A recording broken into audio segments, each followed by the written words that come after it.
To the GIs fighting in the Vietnam War, it was a vital lifeline, providing food, ammunition, medical assistance, and fire support. In just a few years of operation, it was the difference between life and death to thousands of men. The Huey helicopter. The Vietnam War was the Huey War. It was not a ground war. It was a helicopter war. Vietnam was a brutal conflict.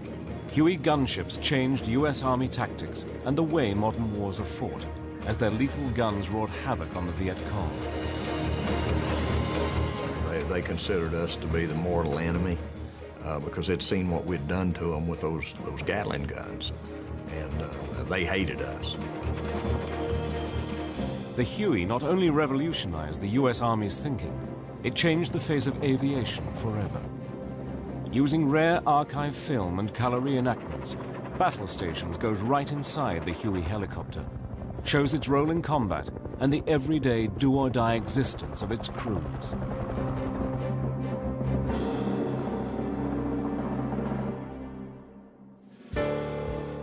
Helicopter development dates back to the early part of the 20th century, when the first rotary wing flight took place. Full-scale development soon began to attract many flight enthusiasts, including Igor Sikorsky, a Russian immigrant to America who in the 1930s managed to get his rotary machine in the air.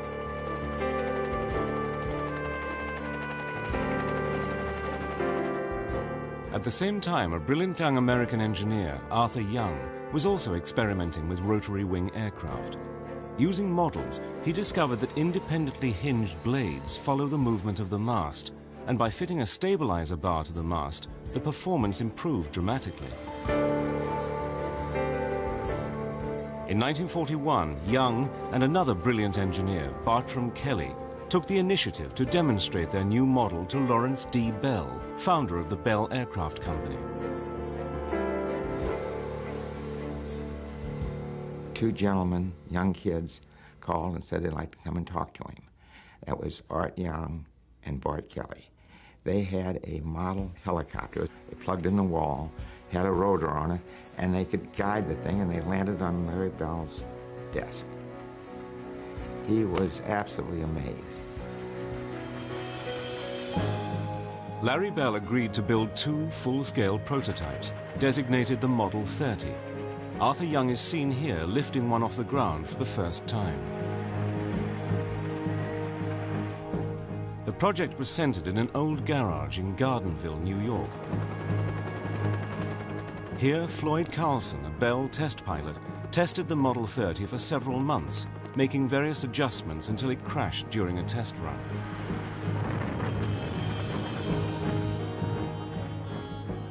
But Bell and his team forged ahead with development.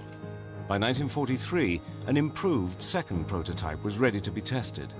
Its first passenger was Larry Bell, seen here eager to demonstrate his machine for the camera. During World War II, the Germans and Allies still considered the helicopter unproven technology, and only limited resources were devoted towards tests. But Larry Bell, whose company had grown considerably during the war, building fixed-wing fighters and bombers, had the vision to see the helicopter's potential. He was excited by the concept of vertical takeoff and the flexibility it gave compared to planes. To prove the point, Bell's favorite demonstration was for his helicopter to land on the palm of the hand. Larry Bell was a legend. He was a man of foresight, a man of integrity, and had tremendous faith in the engineers. If they said they could do something, they could do it. Arthur Young and his team built a third aircraft for Bell, the Model 47. It was an instant success, becoming the first commercially certified helicopter. More significantly for Bell, it became the workhorse of the US military.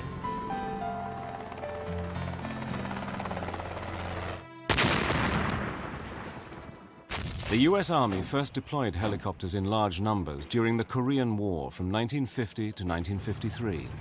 Their primary role was for scouting and medical evacuation. On these flimsy flying machines, the wounded were carried precariously on stretchers strapped to the side of the helicopter.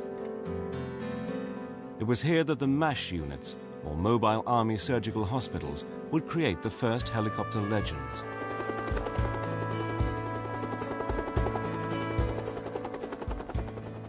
Korea had provided the US Army with much valuable information on the use of the helicopter in war and its possible effect in future conflicts. The integration of helicopters in the place of ground vehicles to permit units to do recon, to maneuver, to do fire support. In other words, of everything that happened in combat by the use of air mobility. And the helicopter was so key to that, it was just a natural answer to the Army's requirement. After the Korean War ended, the Army asked American manufacturers to design a new utility helicopter wide enough to carry a stretcher inside the fuselage and with an 8,000-pound payload. At the time, helicopters were powered by piston engines. But research had begun on a new gas turbine engine. With their lighter weight and considerable increase in power, gas turbines held a strong advantage over the outdated piston engine. Running on gas turbines also meant the engine could be mounted on top of the fuselage, allowing more valuable cabin space inside the craft. Bell's engineers developed a turbine-powered utility helicopter, the XH-40. The United States Army was impressed and awarded Bell a contract. We had a good design team. We had Bart Kelly as our leader, and we had some other key engineers that were running the show. They had a lot of maintenance experience, they had a lot of field experience, and we had pilots that lived flying, and they knew what the aircraft ought to do. Bell's new helicopter was originally called the Iroquois by the U.S. Army. When it went into the production phase, they called it the H helicopter U utility 1. So then that was HU, and the GIs put the name Huey on it from H-U-E-Y, and that's how I got the name Huey. The nickname stuck. The Army was keen to integrate the Huey into a new strategy of air mobility and immediately recruited a new generation of warrant officer pilots. Men who entered the Army specifically to fly helicopters under a far-sighted program that began in 1951. The new program, which lasted 9 months, gave recruits without college degrees the opportunity to become helicopter pilots. All they needed was the intelligence and desire to fly. In all of my life, people have asked me about how do you fly a helicopter. I've always tried to come up with a nice analogy about, well, how flying a helicopter is a lot like. And then you're stuck because there's not really anything a lot like it. You must use both hands and both feet simultaneously, and you have to move them in a variety of directions. Some are dependent on the other and some are not. The left hand is the collective, which controls going up and down. On your right hand, you have a cyclic stick, which makes the aircraft nose go up and down or back and forth and left and right. The trick comes when you do what's called hovering, and that's stopping a helicopter in mid-air, and that requires the feet. New pilots were quick to grasp the potential of the Huey over other helicopters. We trained at Mineral Wells, Texas, and I flew a Hughes helicopter there. And then the last 2 months at Fort Rucker, Alabama, we started flying the Huey. And it was like a Cadillac compared to these smaller things that we used to fly. But it was far from a smooth ride for Bell. The US government, now under pressure from other manufacturers, proposed that Bell should let other companies share in building the massive numbers of Hueys it needed. We told them it wouldn't work. We tried it, and it was just going to be a waste of money. What we would do is give every state of the Union a portion of subcontracting. And we used to have a great big map of the United States, and each state was colored with how much money it got. And that's the way we kept the program a sole source at Bell. As the first Hueys entered service with the Army, America pledged its support to the people of South Vietnam in their war against communism. the war in which it would become a weapon of legend was about to begin. In the spring of 1962, the first Hueys were sent to assist the people of South Vietnam, locked in a brutal struggle with communist insurgents.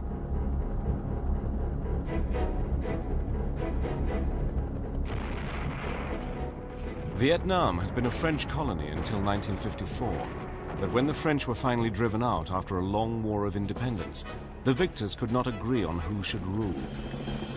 The country was divided by international agreement into Communist North Vietnam and the Democratic Republic of South Vietnam. Under the leadership of Ho Chi Minh, the Communists rejected partition. In retaliation, they created the National Liberation Front, known as the Viet Cong, to wage a guerrilla war against the South Vietnamese army. Originally, the American government only intended to send military advisors to support South Vietnam, but it soon became clear that unless they undertook major combat missions themselves, the South would not survive. We have made a national pledge to help South Vietnam defend its independence, and I intend to keep that promise.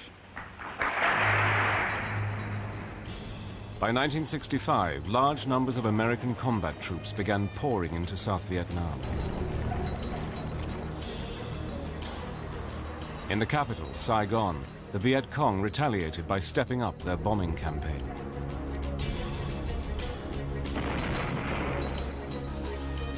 The Communists also controlled much of the countryside, where their hidden network provided food, ammunition, and refuge for their fighters. These secret Viet Cong cells were almost impossible to detect. The terrain in Vietnam was another major obstacle. The impenetrable jungle and high mountains made the ground movement of large numbers of troops virtually impossible. It was in these conditions that the mobility of the helicopter became essential. But for the newly arrived pilots, flying in Vietnam for the first time was a shock. I just couldn't really believe it was happening to me. And I hadn't flown a Huey in over a month. And the first thing they did is put me in a loaded gunship and made me go fly a traffic pattern. And I nearly crashed because I had never flown one loaded like this. It was too dangerous in flight school. And that's my first impression, that I wasn't as good as I thought I was. In Vietnam, the majority of Hueys were used for utility work. These were known as slicks and were each capable of transporting 8 fully armed troops. Slicks had a 4-man crew, the pilot and co-pilot, a door gunner, and a crew chief, who had 2 different roles. On the ground, naturally, you're a mechanic. You're responsible for daily inspections, which you're looking for obvious things that are wrong with the helicopter. When you were in the air, you were actually just a door gunner. However, we sat on the left-hand side, the crew chiefs did, because the instrument panel up front was offset.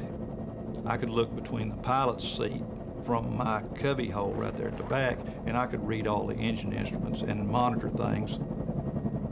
On slicks, the regular door gunner sat on the right-hand side. The toughest part about being a door gunner is that so many people depended on us. And you had to be alert all the time. I mean, you had to be looking everywhere and listening, because, you know, when a bullet goes off around you, it makes a popping noise. And that's the first thing you start looking for, a muzzle blast. And so you're not just flying through the air doing nothing, you're constantly observing the ground.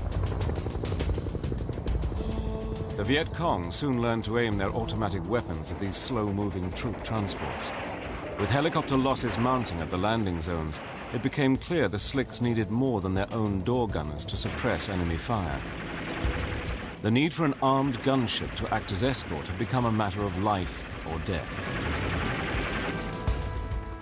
Many B-model Hueys were immediately converted into gunships. A variety of weapon systems were developed and implemented.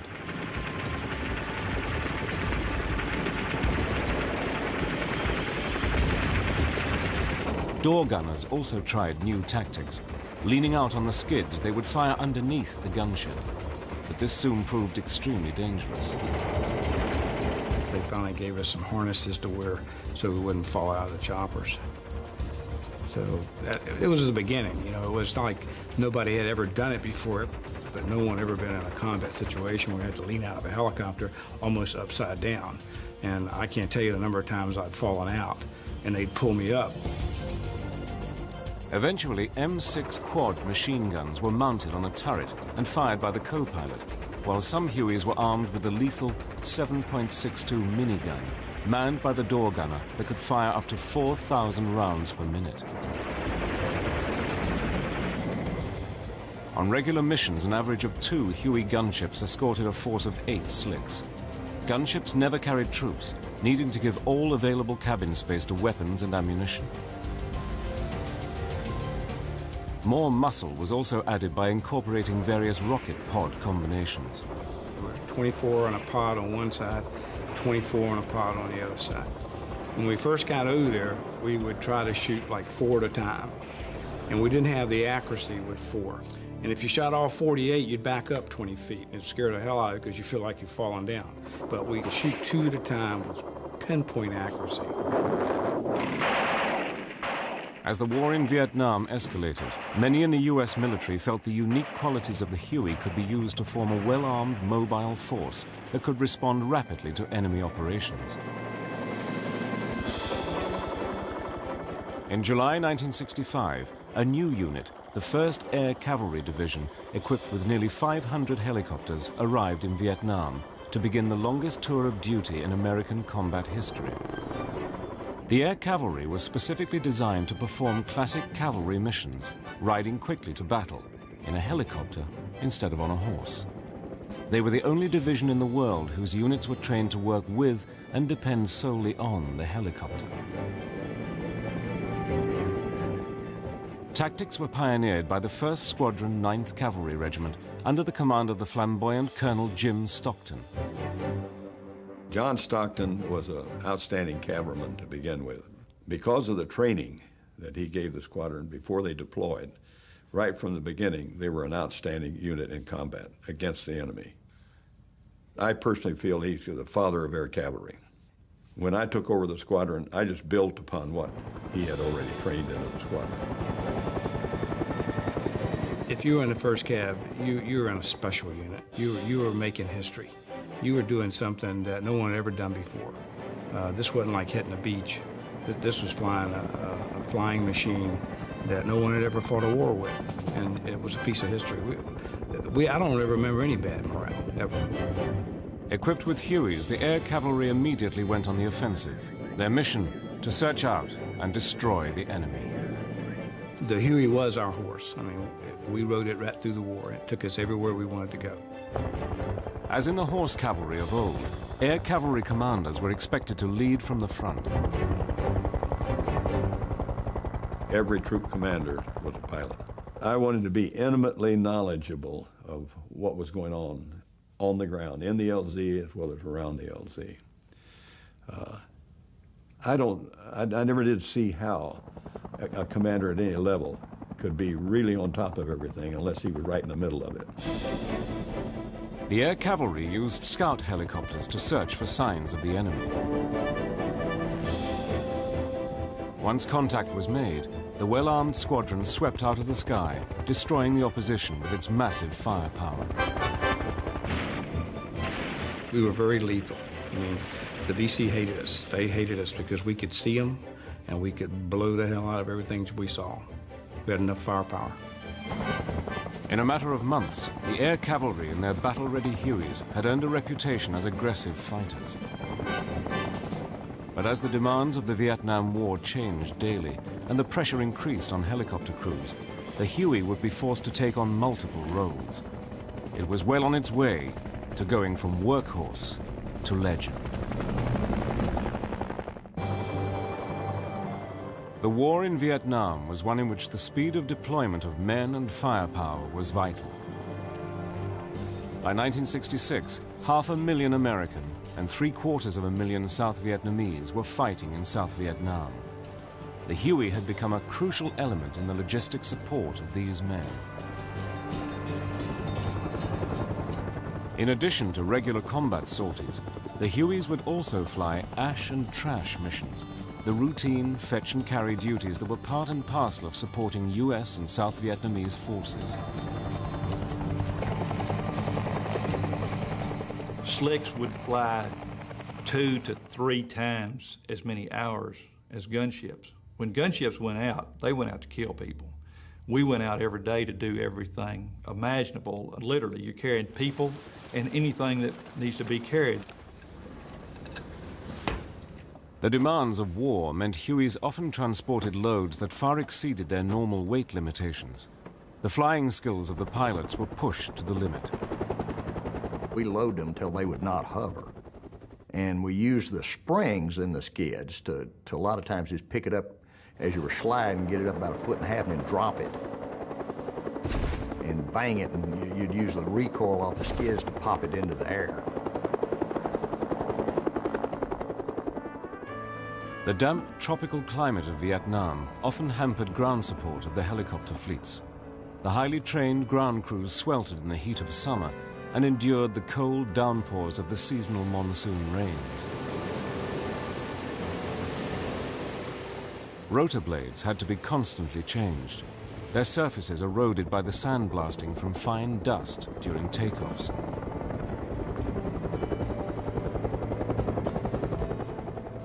The Huey's blades were originally expected to last 1,000 flight hours, but in Vietnam, this dropped down to 200 hours.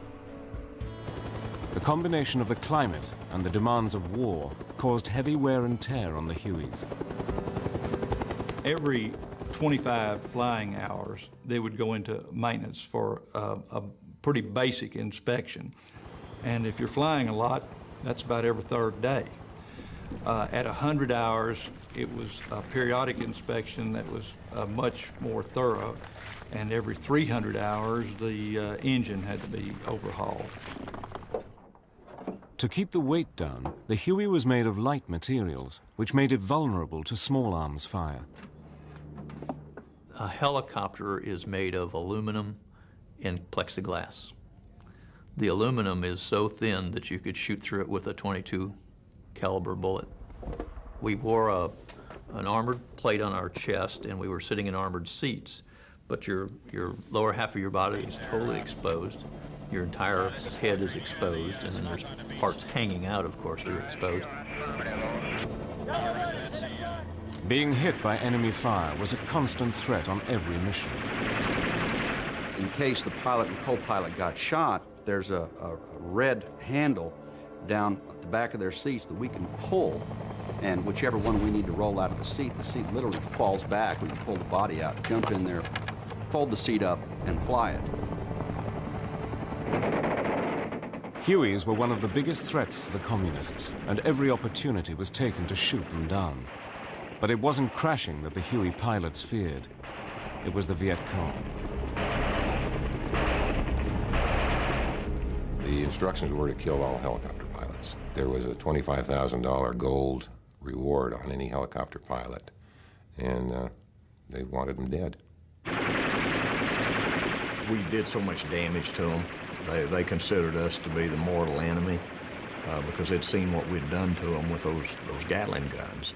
It was hard for them, unless they had a deep hole to get into. Those things would really do a trick when you had them working. And they hated us.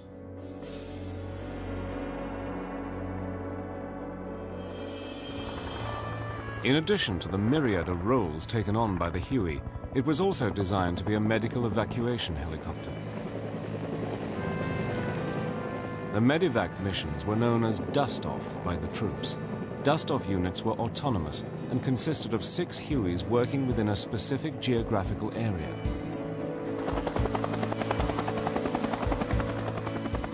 Each Huey had pilot, co-pilot, and 2 medics, one also acting as crew chief. The bravery of these crews was legendary. The dedication of the pilots was exemplified by Michael Novosel, a Congressional Medal of Honor winner. If you've flown just one mission, where you saved a life, why, it sort of grows on you. It's catchy. It's almost narcotic. You realize that you have this ability to help, and sometimes that really and truly you're extending a man's life. Not all Army pilots could fly Medevac Hueys, which were equipped with advanced flying instruments. Most of the pilots at that point of the war were not instrument qualified. In the dust-off business, because of the nature of the missions, flying under instrument conditions was absolutely necessary when the weather closed in and the job had to be done. In Vietnam, 51% of combat casualties were due to small arms fire. 10,000 US servicemen lost a limb to booby traps and mines. It was, therefore, a huge boost to troop morale to know that they could be evacuated from the battlefield to an Army hospital in an average of 100 minutes. Of the 390,000 Army wounded transported during the war, 90% survived. Much of the credit for this success was due to the rapid response of the dust-off crews. By late 1967, the American forces had steadily closed in on the Viet Cong. But the Communists were about to launch an ambitious new offensive they hoped would turn the tide of the war. The legendary attack would stretch the Huey and its crews to the limit.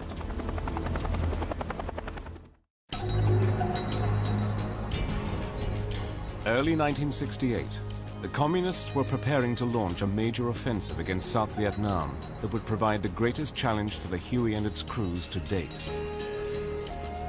Their aim was to spark an uprising to coincide with Tet, the traditional Vietnamese New Year, and topple the government. They hoped this mass destruction would force the Americans to rethink their policy and withdraw from Vietnam. On January the 30th, 84,000 Viet Cong and North Vietnamese regulars mounted simultaneous attacks in more than 100 towns and cities. I was one of the few helicopter pilots in the air when the Tet Offensive started.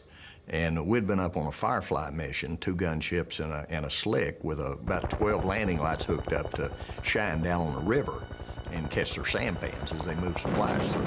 So we looked up and we actually thought they set off a nuclear bomb on our home base. Many of the helicopter units were taken by complete surprise. They probably took out 3 or 4 of our Hueys just from mortar hits. We had 6 flyable gunships out of 8. They went up. When they came back that day, we had non-legally flyable. They were shot full of holes. We got the other 2 up, and about 3 days later, none of the 8 were legally flyable. The Americans and South Vietnamese were stunned by the scale of the offensive. We went out and put a strike in, and then we couldn't find a place to refuel because every place was under attack. And so anyway, I wound up refueling right in the middle of a firefight.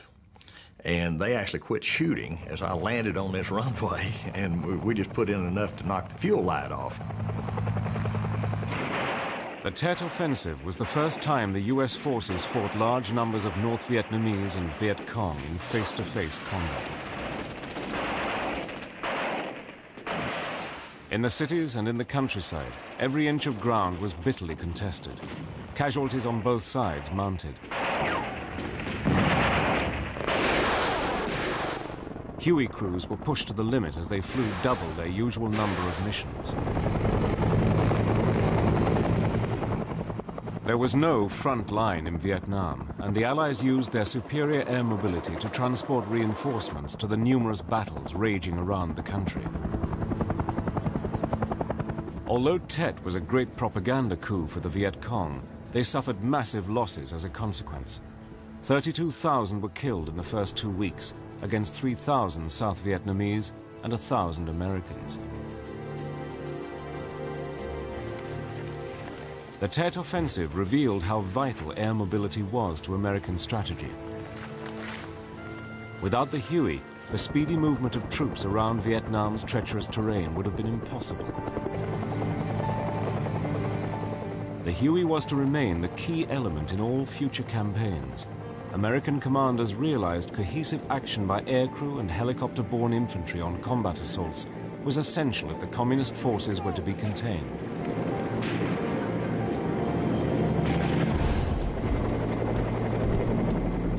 Careful operational planning would also minimize losses. Once the Hueys reached the battle zone, they would circle for 10 minutes, during which the Air Force would strike.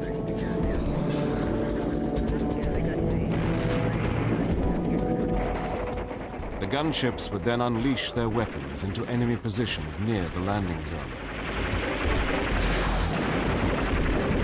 As soon as the Huey would come in, we'd drop our loads in 2 to 4 rockets at a time, and we'd peel out. And the crew chief on the left would lean out on the skids and shoot everywhere that we're flying into, and I would lean out on the skids on the other side, with, up like this, and I'd shoot everything behind us so that they couldn't shoot us as we were pulling out. And the next chopper would come in and be doing the same thing. A colored smoke grenade was dropped to mark the landing zone. This technique of using different colors was adopted to avoid the enemy laying down its own smoke as a decoy.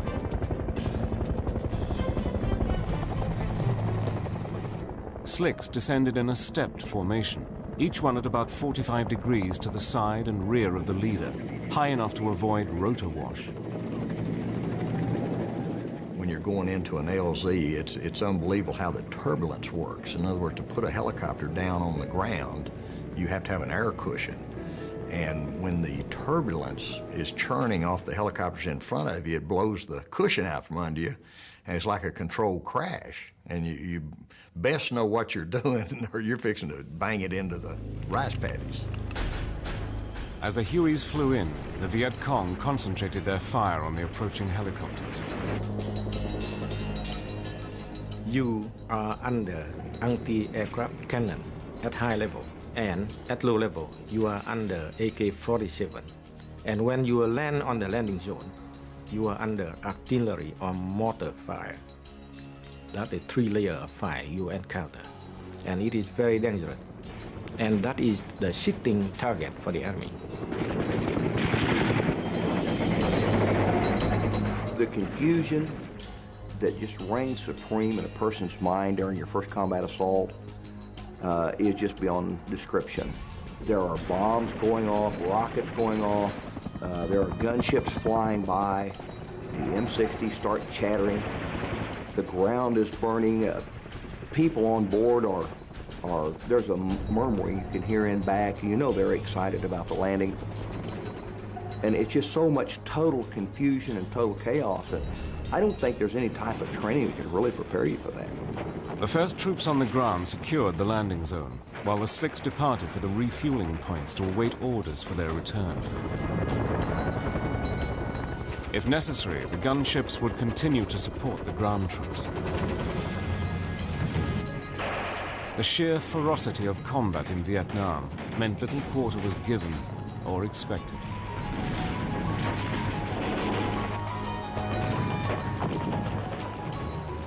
The Huey had proved itself on the battlefield time and again. It allowed the infantry to do its job against a determined and brave adversary. Even against overwhelming firepower, the Viet Cong were prepared to fight on at any cost.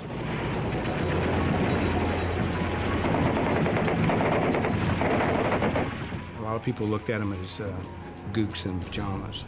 They were extremely talented soldiers. They were a tough soldier to fight. And they fought as hard for their country as we were fighting for our country's principles. They were damn good soldiers. Throughout the Vietnam War, the Huey consistently demonstrated its battle-winning capabilities. But it would also play a vital part in special operations, where the individual skills and heroism of the pilots would be tested to the limit. The superior air mobility of the U.S. forces had helped defeat the Viet Cong in the Tet Offensive. But the Ho Chi Minh Trail, a series of communist supply routes winding through the jungle, was still open. Supported by Hueys, American Special Forces teams were deployed to search out and destroy this vital Viet Cong lifeline.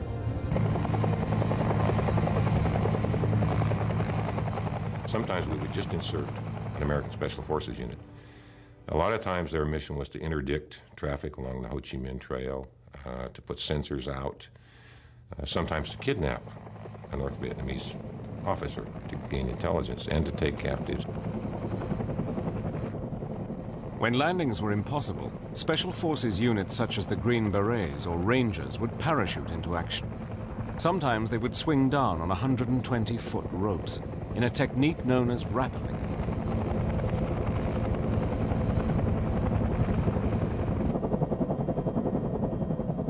Secrecy was the key to successful operations. Because of the rotor noise, pilots tried to avoid alerting the enemy until the last possible moment. You can't tell always where a sound is coming from. And same is true with a helicopter. You can hear it, but you're not quite sure where it is. And if you stay close to the treetops, it's much harder to see one. And when you do see it, it's in your vision for a much shorter period of time, so it's hard to get a bead on it. And so we would generally stay pretty close to treetop level.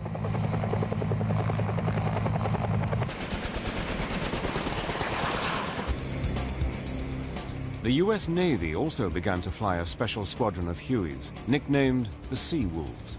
Their task was to keep the waterways of the Mekong Delta open and free from the enemy. The Sea Wolves protected Navy river patrol boats by searching for sampans laden with weapons and ammunition for the Viet Cong. The Mekong Delta was a vital link in the Viet Cong supply line. Patrolling this large network of waterways was risky. The possibility of ambush was a constant danger. The reputation of the Sea Wolves pilots for pinpoint navigation in poor weather conditions meant they were in constant demand by the U.S. Navy SEALs and other Special Forces groups. On August the 29th, 1969, Daniel Kelly was on a mission to drop Special Forces into the Delta area when his Huey came under sustained fire. We no sooner dropped them off than everything just went nuts. I mean, just enemy fire everywhere. And we kept circling around low level to try to suppress the enemy fire so we could pick these guys back up again. We flew through this one clearing as we were making our third round, and it was like they had us set up. They were waiting for us. All the plexiglass was shot out of the helicopter. All the instruments were shot out. Had so many bullets went through that helicopter, my ICS cord was shot in half. So nobody knew I even got hit. And I ended up having to take a spare barrel and hit my gunner on top of the head to get his attention. As soon as I got hit, it was like a giant water balloon of blood just exploded all over the helicopter. With Kelly seriously wounded, the stricken Huey managed to struggle back to base. As soon as the helicopter sat down, they already had a tourniquet on my leg, what was left of it. The engine died. All the fuel and oil lines going into the jet engine had been shot off. We flew for about 15 minutes with no fuel or oil going to that jet engine. Could not explain it even to this day. As a result of his injuries, Daniel Kelly had to have his leg amputated above the knee. But without the Huey, he would have lost his life.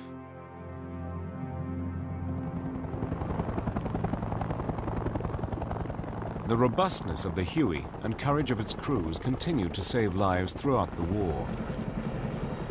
Michael Novosel had already been flying for 7 hours on a series of medevac missions when he received an urgent request to evacuate wounded South Vietnamese soldiers from the Cambodian border. We have a mission that we really don't have to take because these were all Vietnamese troops, no American on the ground, no covering fire, no one to talk with, and no way of determining who's enemy, who's friend. Despite ferocious small arms fire, Novosel skillfully positioned his Huey for landing. Skidding over the ground in the contact area where I'm surrounded by the enemy also. Never stopping, but only moving, and as the wounded stood up, they were yanked on board by either the crew chief or the medic, depending on which side of the aircraft they were on. Novosel dropped the wounded at a medical station and returned for more soldiers. Over the next 2.5 hours, he flew into the area 15 times. He was forced to abort twice and refuel 3 times. As Novosel maneuvered to pick up the last wounded man, a Viet Cong fired his automatic weapon at point-blank range. And he emptied out his AK at me personally. Of course, he couldn't have done that without hitting me, so I was hit above the knee and below the knee and in the hand. And the reaction caused me to lose control. The aircraft jumped into the air and skewed off to one side. The co-pilot took control at that critical moment and nursed the Huey back to friendly territory. For his selfless act of courage, Michael Novosel was awarded the Congressional Medal of Honor. Every one of the 29 that we saved was wounded to some degree or other. Most of them had severe wounds, but they could not have lived throughout the night. And I'm sure the Viet Cong wouldn't have permitted them to anyhow. Despite the Huey and the success of air operations, it became clear Vietnam was a war that could not be won. Public opinion had turned against American involvement. We won all the battles. We did. You know, politics lost the war. Although the American presence in Vietnam officially ended in 1973, the Huey continued to fly with the South Vietnamese Army. But without American support, the end of South Vietnam seemed inevitable. After the American withdrawal, we flew only 2 or 3 missions a day. The reason is we lack of spare part, component, and even fuel. The artillery can only fire 4 rounds a day. We can only bring very serious wounded soldiers back to hospital. The minor one, we just leave them on the battlefield.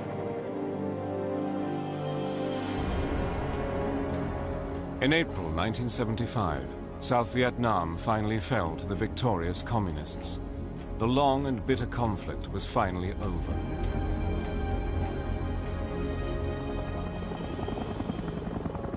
But the Huey's performance during the war became legendary. Over the course of 11 years, more than 7,000 Hueys were deployed in Vietnam, flying a staggering 36 million sorties. The Vietnam War was the Huey War. It was not a ground war. It was a helicopter war. Of the 58,000 American servicemen killed in the Vietnam War, 4,900 were helicopter crews. To the men who lived and fought their war in helicopters, the Huey remains something special. I think of the Huey as my best friend. We spent a lot of time together, and he was always good to me, and I tried to be good to him. Huey was a fantastic machine. It was beautiful. It would take you into the worst kind of hell you could go into, and almost always bring you back home to where you were safe. I evacuated 5,589 wounded, flew 2,028 hours of combat, all in the Huey, and it never let me down.